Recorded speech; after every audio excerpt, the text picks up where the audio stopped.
Hello, my friends. Throughout the agricultural regions of America, especially Texas, there exists a smoldering and persistent war. It is a war between farmers and wild boars, with no mercy and no end in sight. It is estimated that there are more than 9.3 million feral hogs in the United States. Texas is home to more than 5.7 million feral hogs, and they can be found in 99% of the state's 254 counties. Every year, wild boars cause about $1.7 billion USD in damage to agriculture and the environment. They are large and ferocious, with some weighing up to 590 pounds. Their presence in the area has deprived native species of food sources. Deer are one of the species that must leave a habitat when wild boars arrive. The pigs dug with their snouts, wallowing in the dirt, creating huge holes in the ground and tearing up crops. According to the Department of Conservation, a group of 10 pigs can destroy 13 to 25 acres in one night. And the holes created by pigs can destroy farmers' livelihoods. Not only do they invade farm fields and disturb crop production, wild boars are also vectors for many pathogens and parasites.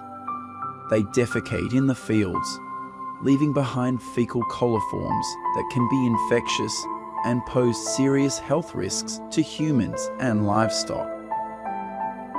Farmers on farms in North Texas say feral hogs can cause thousands of dollars in damage every night. Many prevention methods have been implemented, but farmers still have to face problems caused by wild boars, because their ability to invade is proportional to their ability to reproduce and adapt to the environment. Wild boars are an invasive species, so they have no real natural predators to speak of. This means there is no natural mechanism to control their numbers. Worse still, a female pig can give birth to 2 litters of 5 to 8 cubs each, which further complicates the population problem. Births can occur every month of the year, with most wild boar populations having peak births occurring in the winter and spring months.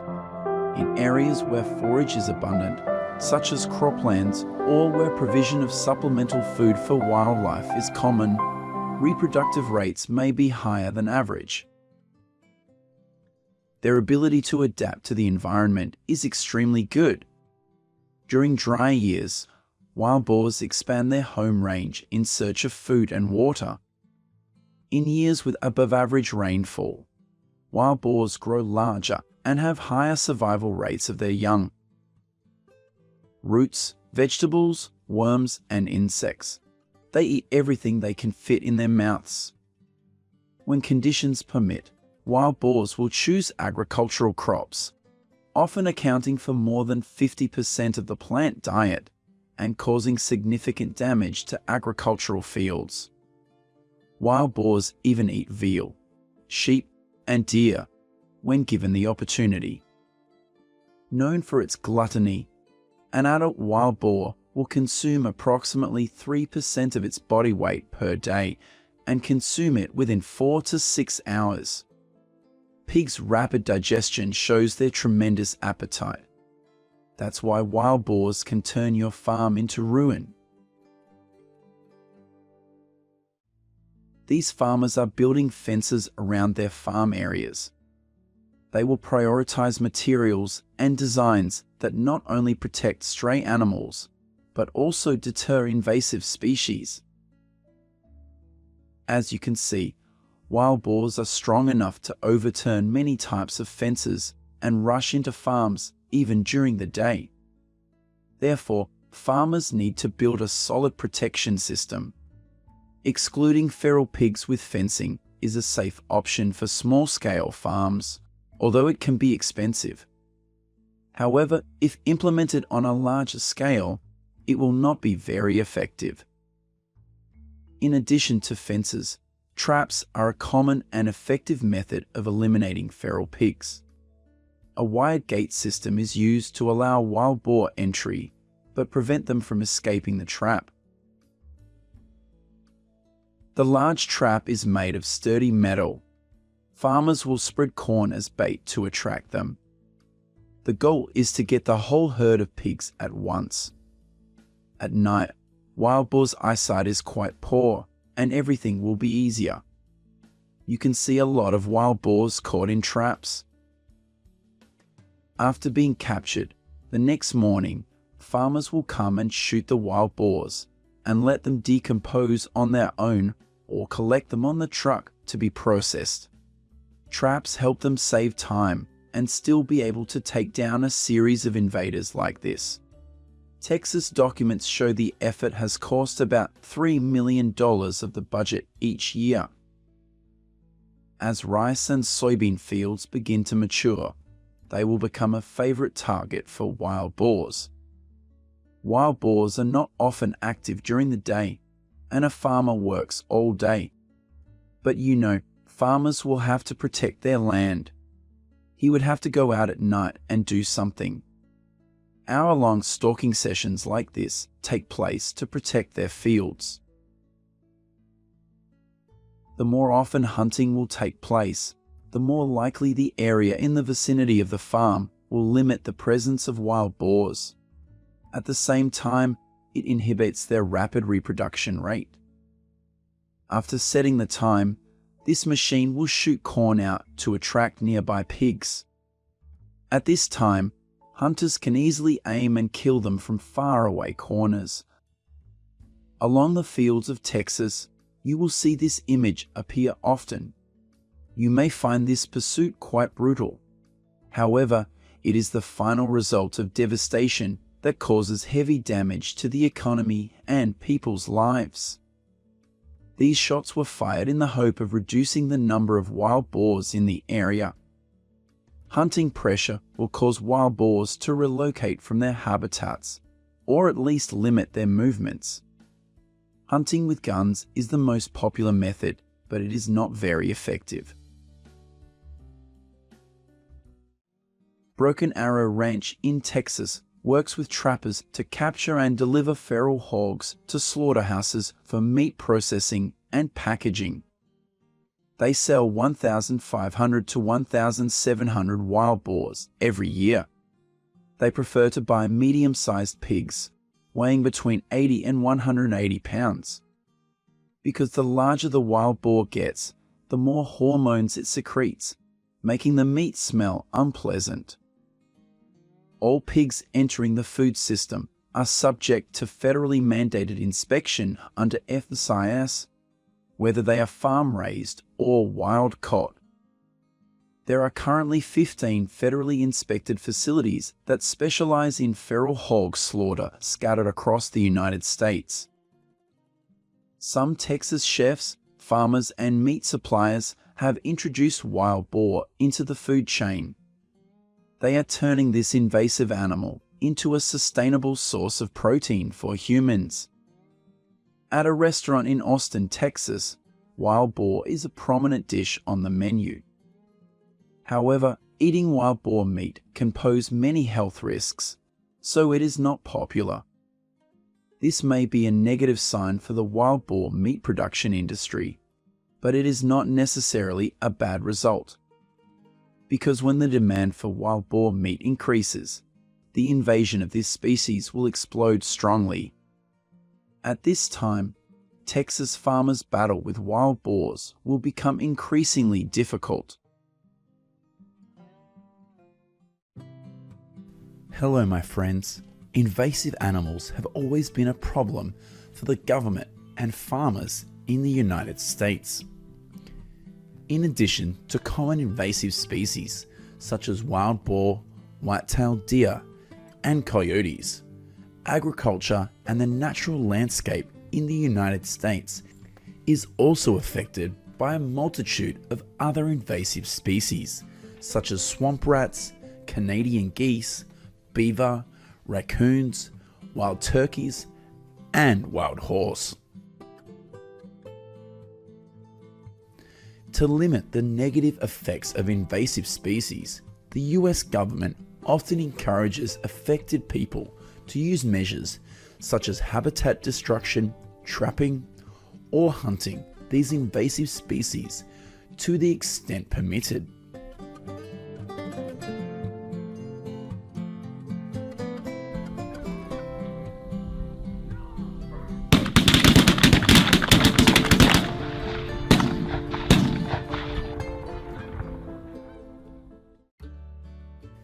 These are Canadian geese, one of the most common wild geese in the United States and North America.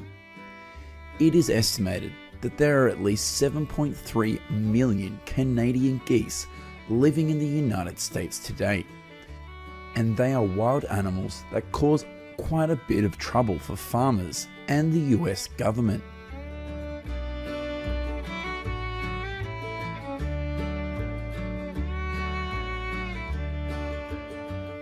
In the beginning of March to the end of May every year is usually the time when Canadian geese nest and lay eggs.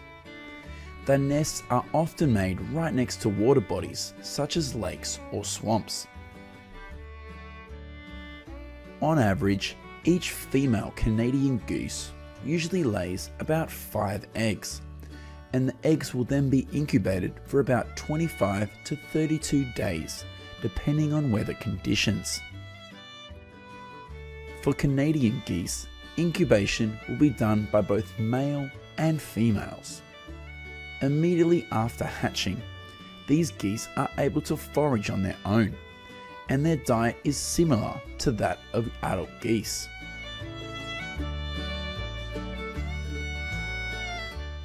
In recent years, California, Oregon, and Minnesota are the states that regularly record large numbers of Canadian geese coming in to nest and breed.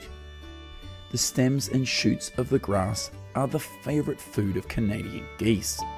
Therefore, it is very common to see flocks of Canadian geese roaming the grasslands in the United States.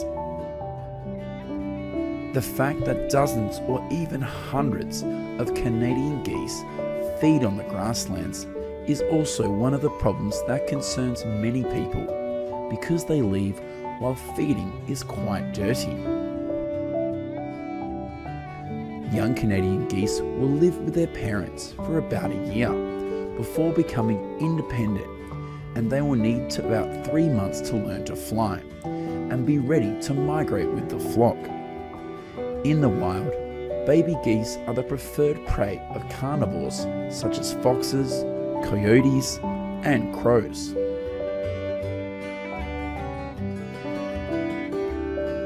Currently, due to rapid urbanization in the United States, spacious, manicured grasslands and artificial ponds are often the favorite place of the geese.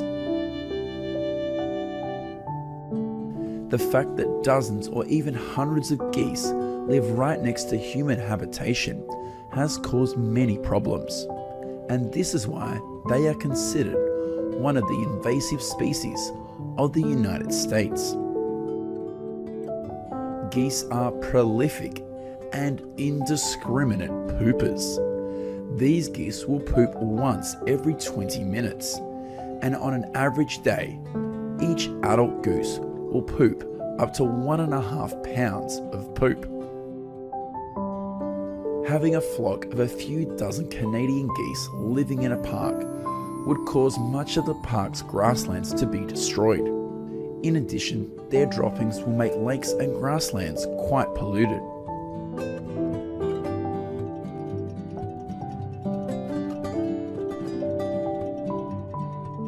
This not only causes problems in artificial grasslands and lakes, but flocks of Canadian geese can also be dangerous for flights. It is estimated that every year around the world there are about 1,200 plane crashes involving geese.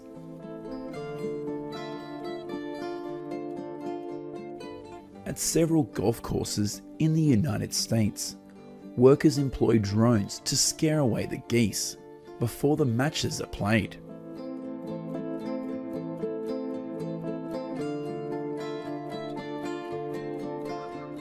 When it comes to the problems of Canadian geese, we cannot ignore the noise pollution that this animal causes. During the breeding season, the geese will fight with each other for the right to mate, and this is the time when they honk continuously. If you are unfamiliar with these sounds, chances are you will get annoyed and want to do something about these geese. Every September and October, thousands of Canadian geese fly south to avoid the cold. During the migration, the geese may stop at grass fields to replenish their energy before continuing to fly. This is also a big problem for grain farmers because thousands of geese can cause significant damage to their crops.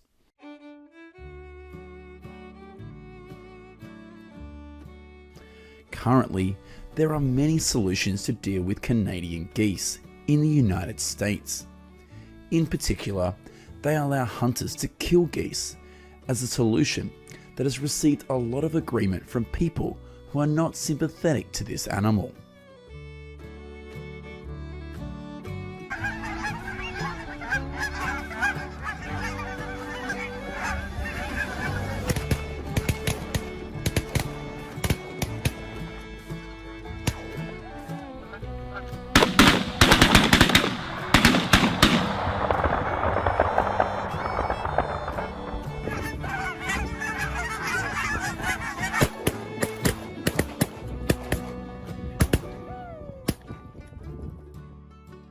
Catching and butchering the geese is a short-term solution that is implemented. Late June and early July is usually the time when Canadian geese molt. This is also the time when they cannot fly. Therefore, it is very easy to gather and catch them at this moment. Many charities do this in the United States, and the goose meat is then distributed to needy families.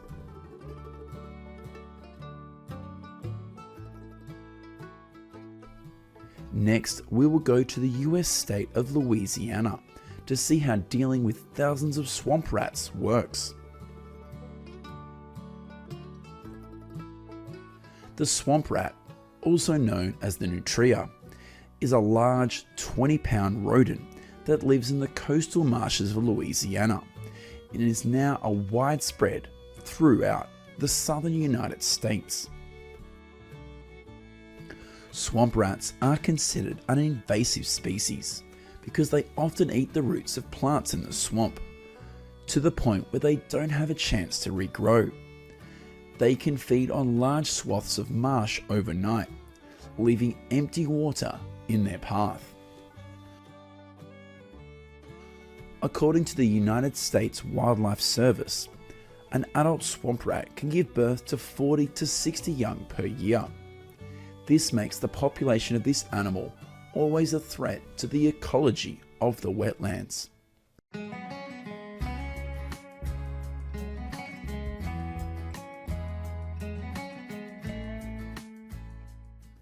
Currently, many parks in Louisiana have an abundance of swamp rats, and the visitors often have a habit of providing food for them.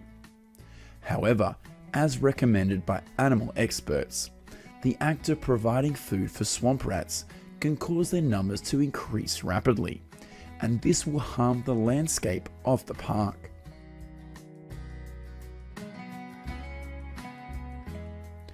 To deal with this invasive species, trapping and hunting are the two frequently used solutions.